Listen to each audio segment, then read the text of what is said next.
first misconception that people have about longevity, which is the tithonus error. So people think they have this idea that we are trying to keep people old for longer, and that you're going to, and even if we had technology to extend people's lives, that they wouldn't be rejuvenated. So whenever I try to bring this idea up to like my grandparents, for example, they're like, no, I've done my time. I think I don't want to live like this for that much longer. But people don't wrap their heads around the idea that we're bringing people younger, and we're also keeping people young and healthier for a longer period of time. Um, yeah, I think this Yeah. is like probably one of the biggest misconceptions that we have about longevity, because it's such a weird idea to think about that you're going to be able to live longer and maybe even healthier than what you are currently. You can bring someone who's really old eventually to a point where they're just as young as they were in their like 30s and 20s, and that would be really awesome to see. And there's something kind of scary about maybe living your whole life and then coming back down to a point where you're able to like reintegrating back with society after you've already, maybe you've retired already and you've already done a lot of the things that you feel like you have wanted to do, and then now you're kind of reversing. And I feel like that's part of the reason why we have such pushback against from older generation getting into longevity research. Well, it's usually the first thing that comes up if you talk to someone who's not familiar with it or believes in it. It's, oh, why would I want to live to be, why would I want to live forever in a wheelchair, frail and old, and I'm living, but you're not really living. Totally agree. Nobody's talking about that. As you mentioned, like you want to increase your lifespan. You want to, slow aging down, or even reverse it, with certain research just talked about that. So, yeah, just brief backstory on the Tithonus error as well. It's basically the Greek mythology goes, Eos asked Zeus to grant Tithonus eternal life.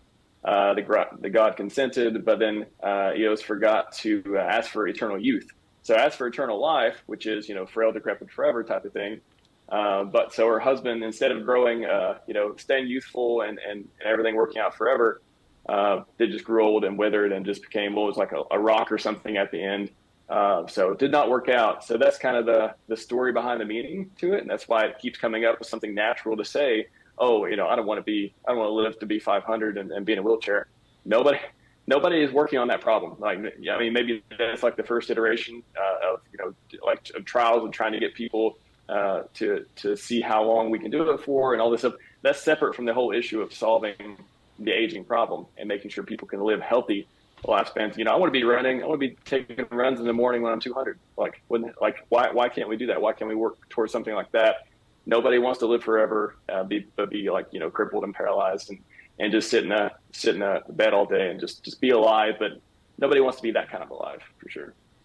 Yeah, definitely. And you can see how there's people who are terminally ill and aren't functioning properly, but then with the change of diet and exercise, you can kind of see this rejuvenation happen already with such minor changes. So in the future, with advancements like, well, I'll even show a video later, but CRISPR, gene editing, and stem cell therapies and stuff like that, I think there's a real possibility of being able to rejuvenate people, but definitely keeping people and getting people to live longer is for sure possible. Yeah, and you touched on something too, which maybe we'll get into on the technology and the overpopulation part, and just dealing with some of the social issues around living forever, because it is something, there will be problems to solve.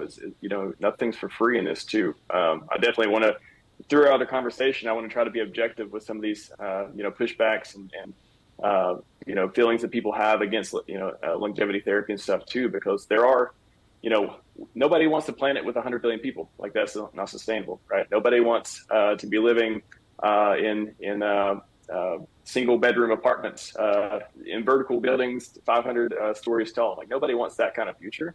But you want to be able to live as long as you possibly can without nature taking it away when you don't need that to happen.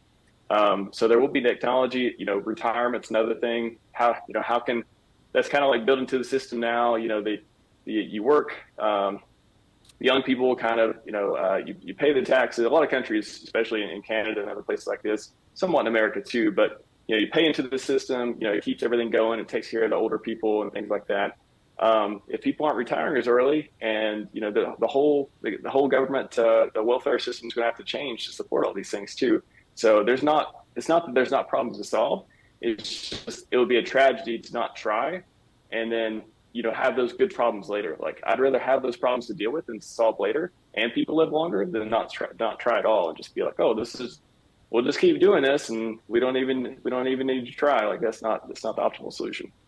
Yes, because like obviously the most important problem is curing aging and getting people to live longer. So I hear it said all the time when I watch these longevity streams that 110,000 people die every single day from aging, because you're 80% likely to die from heart disease or cancer, and that's basically what's killing everyone. So if you take up all the deaths every day, there's a lot of people dying from just those two things alone, and there's so many, like, car crashes and your house lighting on fire and all these other ideas that people have for why they will die are very unlikely to happen compared to the thing that we know is going to happen, which is aging. It's basically going to get all of us.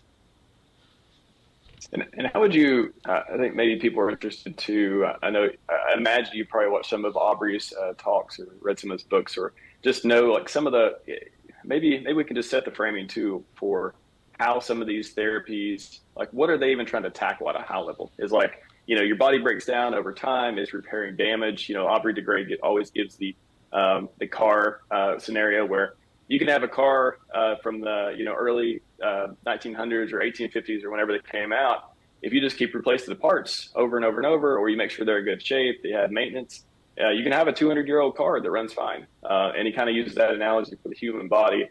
Talks about all the different therapies. I think there's 7, 8, 9 different categories of defects and maintenance places and things like that.